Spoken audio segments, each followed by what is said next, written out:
ప్రతిధ్వనికి స్వాగతం. కరోనా కొత్త variant Omicron ఇప్పుడు ప్రపంచానికి గుబులు పుట్టిస్తోంది. దక్షిణాఫ్రికాలో వేగంగా విస్తరిస్తున్న ఒమిక్రాన్ పొరుగు దేశాలకు పాకుతోంది. ఇజ్రాయెల్, బెల్జియం, హాంకాంగ్ల్లోనూ కేసులు నమోదయ్యాయి. సెకండ్ వేవ్లో తీవ్ర ఉత్పాతం సృష్టించిన డెల్టా వేరియంట్ కంటే కూడా ఒమిక్రాన్ తీవ్రమైనదని WHO ప్రకటించడంతో ప్రపంచ దేశాలు కూడా అప్రమత్తమయ్యాయి.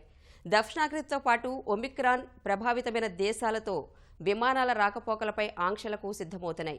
ఈ నేపథ్యంలో మరోసారి కరోనా కోరల్లో చిక్కకుండా తీసుకోవాల్సిన చర్యలేంటి? ఇదే అంశంపై ఈరోజు ప్రతిధ్వని చర్చలో పాల్గొంటున్న వారు కిరణ్ మాదాల గారు, క్రిటికల్ కేర్ వైద్య నిపుణులు. Good evening sir. Good evening sir. First wave చూసాము, దానికంటే భయంకరంగా సెకండ్ వేవ్ కూడా చూసాము. కానీ ఆల్మోస్ట్ అన్ని వ్యాక్సిన్లు అందుబాటులోకి వచ్చాయి, అందరూ వ్యాక్సిన్స్ కూడా తీసుకున్నారు. థర్డ్ వేవ్ అంత డేంజర్ ఉండదు అని ఊహించాము. కానీ అనుకోకుండా ఈ కొత్త వేవ్ ఒమిక్రాన్ అనేది ఇప్పుడు మనకి కొత్త వేరియంట్ వచ్చింది. ఇప్పుడు ప్రపంచాన్ని ఇది భయపెడుతోంది. ఎంతవరకు గుర్తించిన వేరియంట్ల కంటే కూడా ఒమిక్రాన్ నిజంగానే ప్రమాదకరమైందా? దీని లక్షణాలు ఎలా ఉంటాయి సార్? అదే మేడం, యాక్చువల్లీ ఇప్పుడు మనం తీసుకున్నట్లయితే వేరియంట్ అనేది ప్రతి ఒక్క వేవ్లో వేరియంట్ పాత్ర అనేది కొంతవరకే ఉంటుంది. డెల్టా అనేది సర్పాస్ చేసింది, బట్ అన్ని వేరియంట్స్కి ఆ అడ్వాంటేజ్ ఉండకపోవచ్చు. ఇప్పుడు మనం తీసుకుంటే హోస్ట్, ఎన్విరాన్మెంట్ అండ్ ఏజెంట్ ఫ్యాక్టర్లో ఏజెంట్ అనేది ఇక్కడ వైరస్ అనుకోవాలి. ఎన్విరాన్మెంట్ అంటే మనం ఉన్నటువంటి వాతావరణం, that is India. And host అంటే హ్యూమన్, మన శరీరం అనుకోండి. ఇక్కడ ఇండియన్స్ అన్నట్లు ఇక్కడ. అయితే మన దగ్గర ఉన్న ఇమ్యూనిటీ తీసుకున్నట్లయితే ఫస్ట్ డోస్ తీసుకున్న వాళ్ళు 80%, 2 డోసెస్ కంప్లీట్ అయిన వాళ్ళు ఆల్మోస్ట్ 40% ఉన్నారు.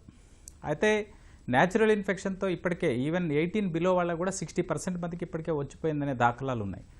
అయితే ఇందులో ఇంకా నేపథ్యంలో ఈ యొక్క 60 ఆల్మోస్ట్ ఈ తీసుకున్న వాళ్ళందరూ కూడా almost doctors, front line workers పక్కన పెడితే చాలామంది ఇమ్యూనిటీ ఒక 6 months లోపలే ఉంది వ్యాక్సిన్ తీసుకున్న.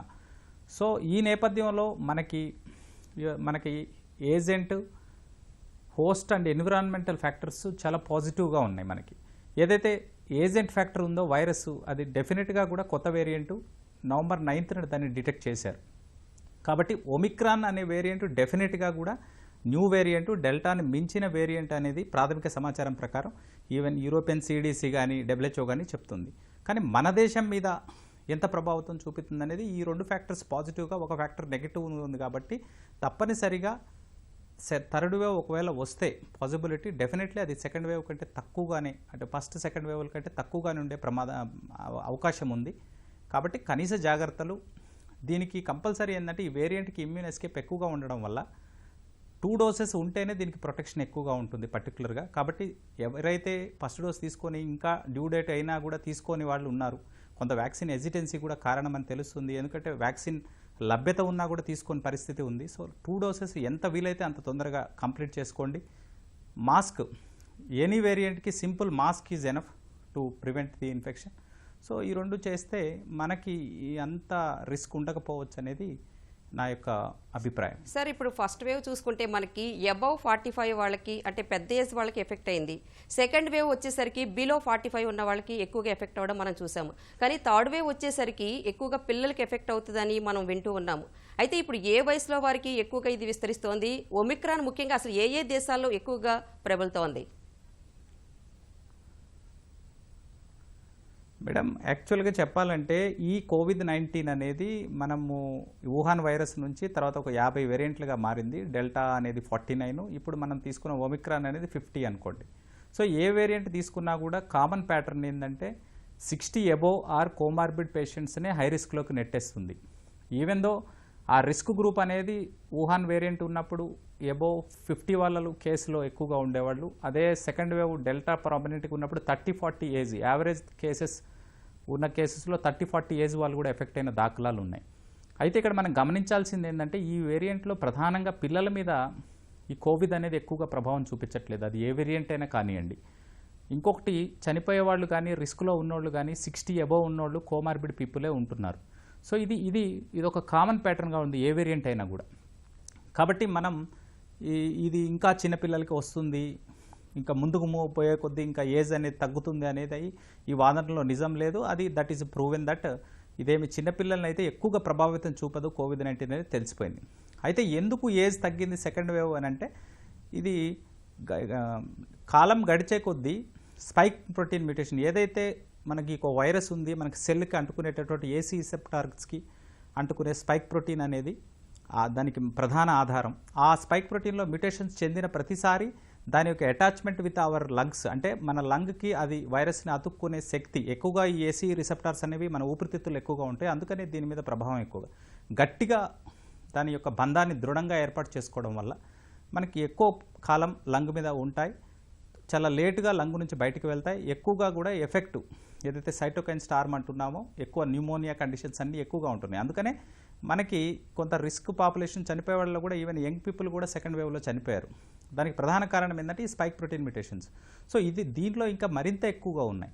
మీరు చూసినట్లయితే ఆల్మోస్ట్ రిసెప్టార్ బైండింగ్ డొమైన్లోనే 15 చేంజెస్ వచ్చినాయి. అదే స్పైక్ ప్రోటీన్ టోటల్గా 33 మ్యూటేషన్స్ ఉన్నాయి. వేరేజ్ మీకు అదే డెల్టాతో పోల్చుకున్నట్లయితే 38% మ్యూటేషన్స్ ఎక్కువగా ఉన్నాయి.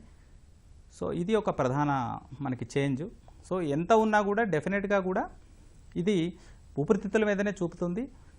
డెఫినెట్గా కూడా క్లియరెన్స్ కొంత లేట్గా అయ్యే అవకాశం ఉంది. సేమ్ డెల్టాకి దగ్గరగానే ఉండొచ్చు అనేది ఒక అభిప్రాయం. అయితే ఇప్పుడున్న కంట్రీస్ ఎక్కడ ఉన్నాయంటే ప్రధానంగా ఇది డిటెక్ట్ అయింది మనకి సౌత్ ఆఫ్రికా అండ్ బోట్స్వానా, తర్వాత హాంకాంగ్. ఎక్కువగా south Africa, followed by Botswana, third Hong Kong. ఇప్పుడు దీని సెకండ్ లెవెల్లో ఇప్పుడు ఇక్కడ నుంచి వెళ్ళిన ప్రయాణికులు ఇజ్రాయెల్లో ఒక కేసు నమోదైంది, తర్వాత బెల్జియంలో కొన్ని కేసెస్, తర్వాత జింబాంబే. సో ఒక 7-8 కంట్రీస్లో ప్రజెంట్ ఇప్పుడు ప్రబలంగా ఉంది. మనం పాజిటివిటీ రేట్ ప్రకారంగా తీసుకుంటే మనకి సౌత్ ఆఫ్రికాలో ఆల్మోస్ట్ 9th నవంబర్న ఫస్ట్ కేసు కనుక్కున్నారు. అప్పటి నుంచి మనకి ఇప్పటివరకు మనం తీసుకున్నట్టయితే ఆల్మోస్ట్ అక్కడ తీసిన సీక్వెన్సింగ్లో 60% కేసెస్కి అది కారణమైంది. ఆల్మోస్ట్ నేను ఇందాకే జస్ట్ చెక్ చేసినప్పుడు సౌత్ ఆఫ్రికా డేటాని 18th నవంబర్ నాటికి ప్రతిరోజుకి ఒక 40 కేసులు నమోదవుతుంటే ఈ రోజున సౌత్ ఆఫ్రికాలో 400 కేసులు నమోదవుతున్నాయి పర్ డే. అంటే 10 రెట్లు పెరిగినాయి. ఇది నా probably 4th wave in south Africa. First second అలా ఉంది. బోట్స్వానాలో 7% కేసెస్. ఇది ట్రెండ్. ఇది ప్రెజెంట్ సార్, ఇప్పుడు కోవిడ్ టీకా 2 డోసులు వేసుకున్న వారికి కూడా ఒమిక్రాన్ బారిన పడుతున్నట్లుగా మనకి WHO కూడా గుర్తించడం జరిగింది. మరి ఇది మరింత విస్తరించకుండా ఉండాలి అంటే తక్షణం మనం ఎలాంటి చర్యలు తీసుకోవాలంటారు? అంటే ఇప్పుడు బూస్టర్ డోస్ కూడా తీసుకోవాలని చెప్తున్నారు. నిజంగానే బూస్టర్ డోస్ అవసరం అంటారా? అదే మేడం, యాక్చువల్గా చెప్పాలంటే బూస్టర్ డోసు అనేది డెఫినెట్గా కూడా, అంటే ఇది ఒక స్పైక్ ప్రోటీన్ మ్యూటేషన్స్ కాబట్టి డెఫినెట్గా కూడా బూస్టర్ డోస్ అనేది కొంత అవసరం ఉంది. అంటే లేదని అనడానికి, ఒక 6 months దాటిన వాళ్ళకి వేసుకుంటే మంచిది అనేది ఒక వాదన. అయితే మనం ఇంకా బేసిక్స్లోకి వెళ్తే ఆఫ్రికాను తీసుకున్నట్లయితే ఇప్పటికీ కూడా సింగిల్ డోస్ తీసుకున్న వాళ్ళు కేవలం 10% పాపులేషన్ ఆఫ్ ద ఆఫ్రికా. ఇంకా 2 డోసెస్ తీసుకున్న వాళ్ళు ఓన్లీ 5% మంది. అంటే 95% మంది ఇప్పటికీ 2 డోసు తీసుకోలేదు. 90% ఆఫ్రికా వాళ్ళు 1 డోసు కూడా తీసుకోలేదు. మీరు అక్కడ ఉన్న పబ్లిక్ను కూడా తీసుకున్నట్టయితే ప్రతి 5గురిలో ఒకడు, అంటే 18 ఎబోవ్ ఉన్న వాళ్ళలో HIV ఉంది. సో ఈ 2 నేపథ్యం వల్లనే అక్కడ ఈ వేరియంట్ పుట్టింది.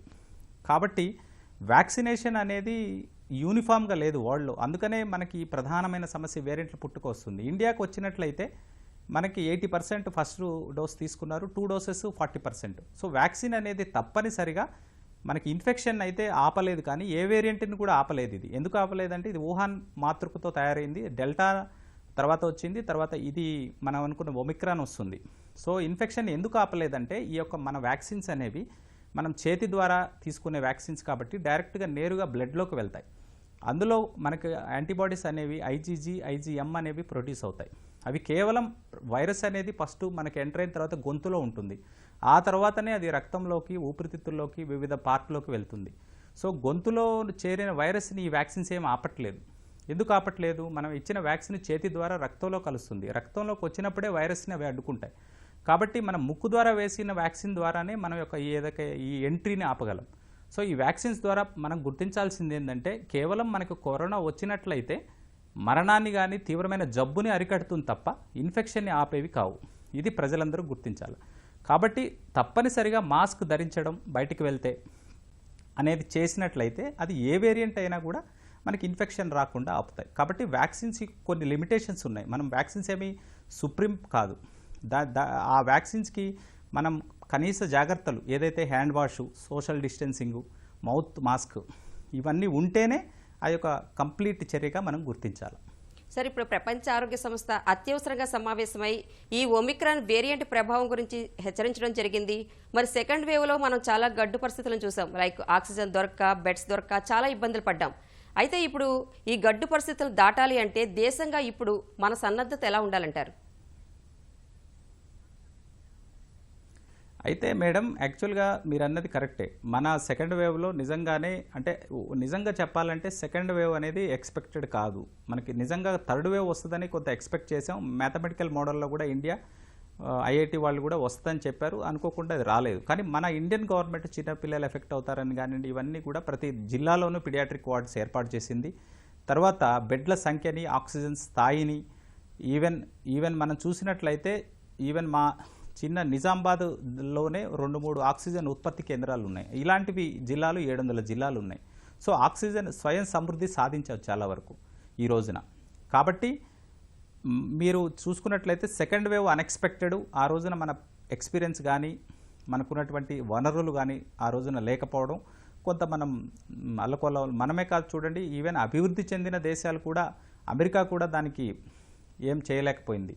కాబట్టి ఇప్పుడు చూసుకున్నట్లయితే ఈ వేవ్ అంత తీవ్రంగా వచ్చే అవకాశము లేదు. ప్లస్ మన సన్నద్ధత కూడా చాలా ముందస్తుగా ఉంది. అనుకున్న దానికంటే మనం ఎక్కువగానే ప్రిపేర్ అయ్యాం. కాబట్టి మనం గతంలో చూసినటువంటి ఏదైతే అనుకుంటున్నామో అవి ఇప్పుడు పునరావృతం అవుతాయనేటటువంటి ఛాన్సెస్ అయితే చాలా తక్కువ. అదైతే మనం చెప్పగలం. సుబ్రహ్మణ్యం గారు, గుడ్ ఈవినింగ్ సార్. నమస్కారం. ఇప్పుడు ఒమిక్రాన్ అనే వేరియంట్ మనల్ని చాలా భయపెడుతోంది. ఇప్పటి వరకు ఒక్కో వేరియంట్ ఒక్కో దేశంలో తీవ్రంగా విస్తరించడం మనం చూసాం. కానీ ఒమిక్రాన్ వేరియంట్ ఆఫ్రికాకే పరిమితం అవుతుందంటారా, లేక మిగతా ప్రపంచంపై కూడా అంతే తీవ్రంగా విరుచుకుపడుతుందంటారా? ఇది వైరస్ అనేదండి, we can't stop that spread అండి. ఏంటంటే మనం నేచర్ లో మన ఈ భూమి మీద ఎలా అవుతుంది, అవి కూడా లివ్ ఇన్ దిస్ ఎర్త్ అండి. అంటే మనం ఏంటంటే there just like knee jerk reactions అండి. మనం ఏంటంటే చూడండి, మీరు వీళ్ళంతా ఫ్లైట్స్ బ్యాన్ చేసేసి మొత్తం ట్రావెల్ రెస్ట్రిక్షన్స్ పెట్టేస్తున్నారు. ఇవన్నీ లాస్ట్ ఇయర్ కూడా చేసాం మనం. బట్ ఏ వేరియంట్ ఆపేమండి? ఇప్పుడు ఇంతలా చేశారు. డెల్టా వేరియంట్ మొత్తం ప్రపంచం తెలిపోయింది కదా. డెల్టా ప్లస్ కూడా చూసారు కదా మీరు. సో ఇవన్నీ కూడానండి, సో ఈ వైరస్ న్యాచురల్ ఎవల్యూషన్ ఇవన్నీ కూడా they try to escape natural immunity, they try to escape vaccine immunity. ఇవన్నీ natural process and evolution process అనమాట. సో వీళ్ళు ఎన్ని రెస్ట్రిక్షన్స్ పెట్టినా this is going to spread all over the world అండి. దానికి మీ ప్రూఫ్ ఏంటంటే డెల్టా వేరియంట్, ఆల్ఫా వేరియంట్స్ ఇవన్నీ కూడా మనం చూడండి, ఎన్ని రెస్ట్రిక్షన్స్ పెట్టాము, ఇల్లు లాక్డౌన్స్ పెట్టాము. ద మొమెంట్ మీరు లాక్డౌన్స్ ఎత్తేస్తే మళ్ళీ స్ప్రెడ్ అయిపోతాయండి. ఇలా లాక్డౌన్స్ పెట్టాము కూడా ఈ లోపే ఆ వేరియంట్ కూడా లోపల ఎంటర్ అయిపోయి ఉంటుందండి. మీకు అర్థమైందండి? అంటే ఎక్కువ కాలం ఆపలేం కదా సార్, దీని ప్రికాషన్స్ ఎలా ఉండాలంటారు? దీనికి ఏంటంటే ఓన్లీ వన్ థింగ్ అండి. ఫస్ట్ థింగ్ ఏంటంటే మనం we should take care of our immunity అండి. సో మనం ఏంటంటే మన బాడీని బాగా చూసుకోవాలన్నమాట. మీరు సరైన ఆహార పదార్థాలు తింటాం, రోజు ఎక్సర్సైజ్ చేస్తాం. సో ఏంటంటే you should keep up your immunity levels అనమాట. That's how we fight with virus అండి. మనం ఈ వైరస్ కి మానవాళికి జరుగుతున్న యుద్ధం ఎప్పటి నుంచో కొన్ని మిలియన్స్ ఆఫ్ ఇయర్స్ జరుగుతుందండి. సో దీనికి ఒకటిగా ఒక పరిష్కారం ఏంటంటే you should keep your physical fitness, you should maintain your health properly. మీ డయాబెటీస్ కంట్రోల్లో పెట్టుకోవాలి, మీ హైపర్టెన్షన్ కంట్రోల్లో పెట్టుకోవాలి, any chronic health problems this should be under control. And you should take care of proper sleep ఉండాలండి. So that's what you should do it అనమాట. అలాగే కిరణ్ గారు, ఇప్పుడు ఇందాక మనకి చెప్తూ అన్నారు, మనకి అంత ప్రభావం చూపకపోవచ్చు, వ్యాక్సిన్ పర్సంటేజ్ కూడా మనకి ఎక్కువగా జరిగింది అని చెప్తున్నారు. కానీ బట్ ఇప్పుడు చిల్డ్రన్స్ విషయానికి వచ్చేసరికి అయితే వ్యాక్సిన్ అయితే అందుబాటులో లేదు కదా సార్, వాళ్ళకి ఎలాంటి ప్రికాషన్స్ ఉండాలంటారు? ఈ కిడ్స్ అంటే they fight COVID very well అండి. మేము చూస్తున్నాం, మేము సెకండ్ వేవ్ లో కూడా we are seen lot of kids getting infected అండి. దే డూయింగ్ వెరీ వెల్ అండి.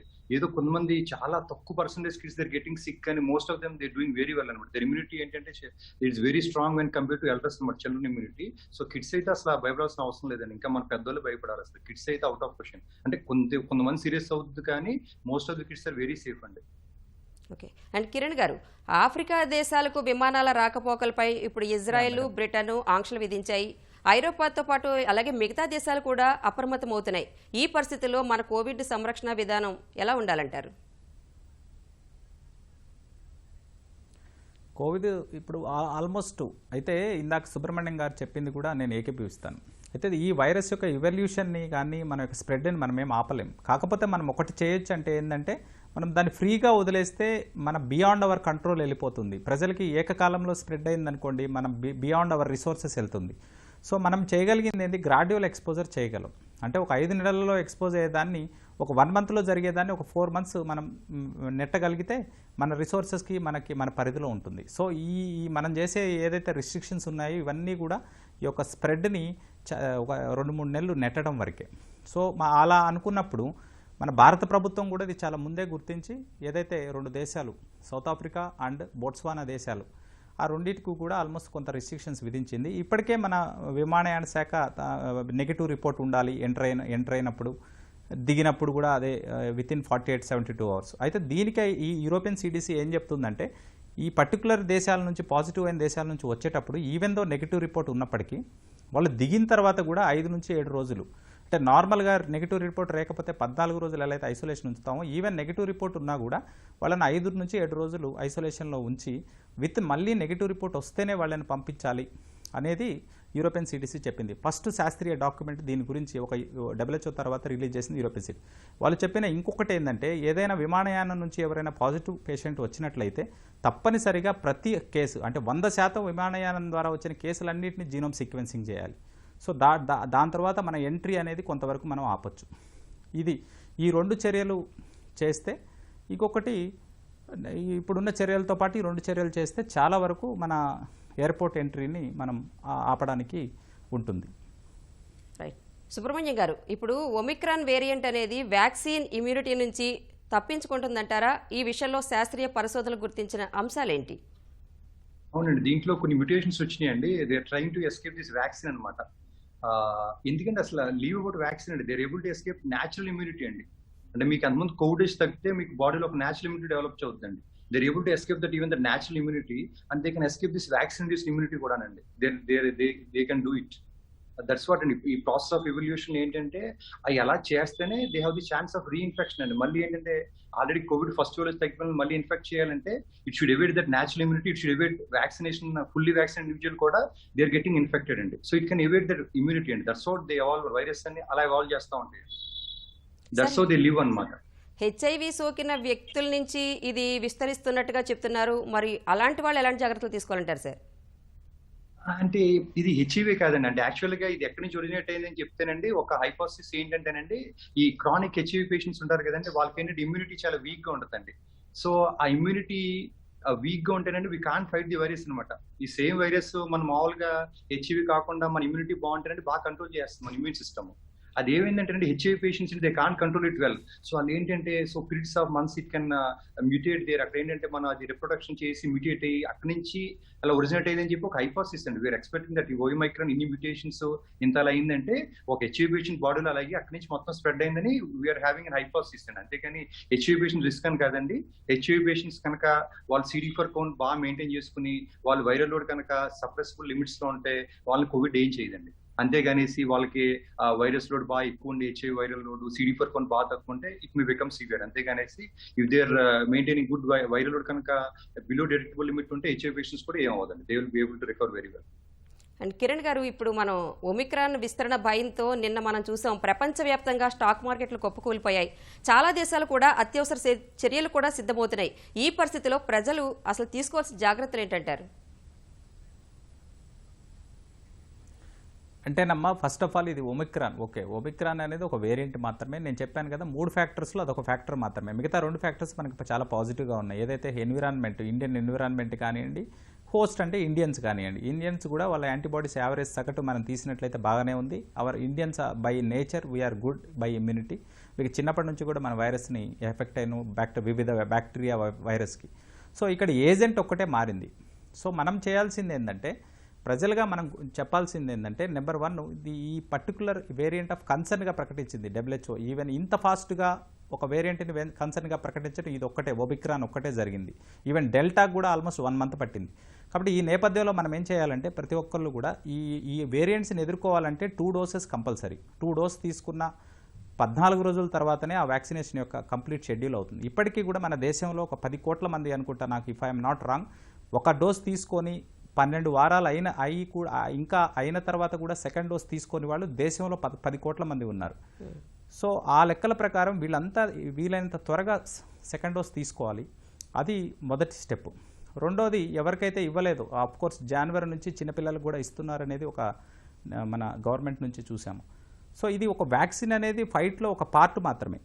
ప్రధానంగా ఈ యొక్క స్ప్రెడ్ని అరికట్టేది మాత్రం SMS అంటాం, social distancing, mask and hand wash. కనీసం సోషల్ డిస్టెన్సింగ్, మనం హ్యాండ్ వాష్ మన ఇండియా లాంటి దేశాల్లో ప్రాక్టికల్గా సాధ్యం కాదు కాబట్టి మన చేతిలో ఉన్నది మాస్క్ పెట్టుకోవడం.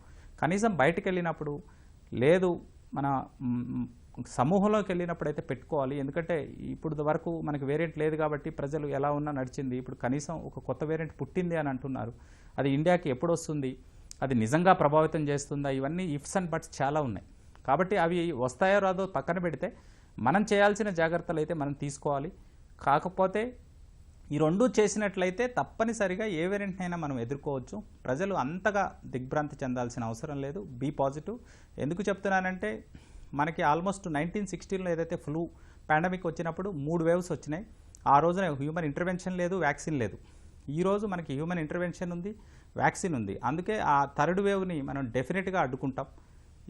అది అప్పుడు ఆ ఫ్లూ వైరస్కి ఉన్నటువంటి మ్యుటేషన్స్ దీనికి లేవు. సో ఈ పాజిటివ్ నేపథ్యాల మధ్య థర్డ్ వేవ్ అనేది వేవ్గా వస్తుందని నేను అనుకోవడం లేదు. ఒకళ్ళు వచ్చినా కూడా చాలా తక్కువ స్థాయిలో వస్తుంది అనేది ఒక అభిప్రాయం. ఒకవేళ ఈ వేరియంట్ ఆ వేవ్ కారణమవుతుందో కూడా మనం చెప్పలేం. కాబట్టి ప్రజలు అంత దిగ్భ్రాంతి చెందొద్దు, కాకపోతే తగు జాగ్రత్తలు తీసుకోవాలనేది నా అభిప్రాయం. రైట్. సుబ్రహ్మణ్యం గారు, ఇప్పుడు డెల్టా వేరియంట్తో పోలిస్తే ఒమిక్రాన్లో రెట్టింపు మ్యూటేషన్లు జరుగుతున్నాయి అంటున్నారు. అంటే ఈ వేరియంట్ను కట్టడి చేసే ప్రయత్నాలు, పరిశోధనలు ఎలా జరుగుతున్నాయి అంటే మీరు ఏం చెప్తారు? So this is very transmissible అండి. అసలు ఏంటంటే ఇందాక కిరణ్ గారు చెప్పినట్టండి, ఎంత ఫాస్ట్ గా అసలు VOC కేటగిరీలోకి వస్తాం ఏంటంటే చాలా వెరీ హై ట్రాన్స్మిషన్ రేట్స్ అండి. నెక్స్ట్ అండి it is able to escape అండి. ఈవెన్ వీఆర్ గెటింగ్ రిపోర్ట్స్ అండి, మన రెగ్యులర్ RT-PCR టెస్ట్ లో నెగిటివ్స్ వస్తున్నాయండి. అంటే నెగిటివ్ వచ్చి so even we are not able to catch it అనమాట. బట్ మనకు ఒక పాజిటివ్ థింగ్ ఏంటంటేనండి, మనకి ఫస్ట్ వేవ్ లో చాలా మంది ఇన్ఫెక్ట్ అయ్యారు, సెకండ్ వేవ్ లో ఇంకా ఎక్కువ మంది ఇన్ఫెక్ట్ అయ్యారండి. సో ఏంటంటే మనకు ఆల్రెడీ ఒక నేచురల్ ఇమ్యూనిటీ ఉంటుంది. నెక్స్ట్ థర్డ్ బ్యాట్ మనం ఆల్రెడీ చాలా మందిని వ్యాక్సినేట్ చేసాం. ఇండియాలో కూడా this government is doing very good bye vaccinating అండి. సో ఏంటంటే మనకి ఓమైక్రాన్ వచ్చినా కూడా people will get infected, but మనకి ఏంటంటే హాస్పిటలైజేషన్స్ డెత్స్ చాలా తక్కువ ఉంటాయండి.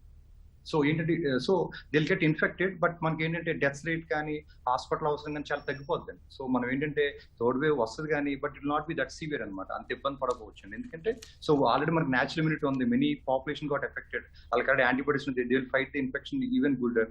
సో మనం ఏంటంటే we have also vaccine induced immunity, చాలా మంది వ్యాక్సినేట్ చేసాం. సో వాళ్ళు కూడా ఏంటంటే యాంటీబాడీస్ కొంచెం ఇట్ ఆఫర్స్ పార్షియల్ ప్రొటెక్షన్ అనమాట. సో ఏంటంటే atleast will prevent hospitalization and death అండి. Sir, final question sir. అంతర్జాతీయ విమాన సర్వీసులను డిసెంబర్ 15 నుంచి పూర్తి స్థాయిలో పునః ప్రారంభం చేస్తున్నట్లుగా మనకి కేంద్రం ప్రకటించింది.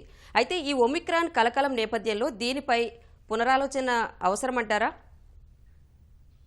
ఎన్ని మేడం చెప్పే కదండి, like knee jerk reactions, you can't stop a virus spread. మీకు సింపుల్ థింగ్ అండి, మీకు ప్రూఫ్ చెప్తున్నాను. మనం 2020లో వెంటనే ఫుల్ లాక్డౌన్, మనం ఏమైనా కోవిడ్ ప్రివెంట్ చేయగలిగా? మీరు ఎత్తేస్తే వచ్చేస్తుంది. ఎంతకాలం వీళ్ళు షట్ డౌన్ ది సర్వీసెస్? చూడండి, ఫస్ట్ మీరు మనం లాక్డౌన్ పెట్టాం, మీ దాకా సివియర్ లాక్డౌన్ ఉన్నాం, కేసెస్ తక్కువ ఉన్నాయి, ఎత్తేస్తే once the movement starts everything will spread అండి. సో ఎన్ని ఏంటంటేనండి, so something we can't stop that virus spread. మనం ఏంటంటే ఈ లాక్డౌన్స్, ఈ షట్ డౌన్స్ ఏంటంటే ఎప్పుడైనా మనం హాస్పిటల్స్ ఫుల్ అయిపోయి మన మెడికల్ సిస్టమ్ ఓవర్లోడ్ అయిపోతే మనం ఇంట్రడ్యూస్ చేయాలి, కానీ మనం ముందు పెట్టేసినంత ఉపయోగం ఉండదండి. ఎందుకంటే ఇంకోటి ఏంటంటే ఒక హైపోథసిస్ ఆల్రెడీ పార్టీగా ఎవరు కేసులు వచ్చేసి ఉంటాయి, మనకు తెలియదు, విల్ బి అమాంగ్ అస్ అనమాట. మన జీనోమ్ సీక్వెన్సింగ్ చేస్తే తెలుస్తుందండి.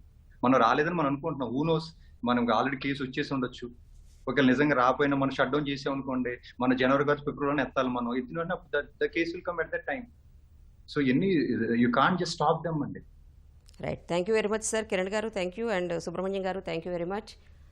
సో నిపుణులు చెప్తున్నది ఒక్కటే, ఏ వైరస్ అయినా కూడా ఆపలేదు, మన స్వీయ నియంత్రణ, మాస్కులు ధరించడం, ఇమ్యూనిటీ పవర్ పెంచుకోవడమే ముఖ్యమని చెప్తున్నారు. అలాగే వ్యాక్సిన్ విషయంలో కూడా రెండో వ్యాక్సిన్ వేసుకోకుండా చాలామంది నెగ్లెక్ట్ చేస్తున్నారు, వ్యాక్సిన్ కూడా తీసుకోవాలని చెప్తున్నారు. ఇది నేటి ప్రతిధ్వని. నమస్తే.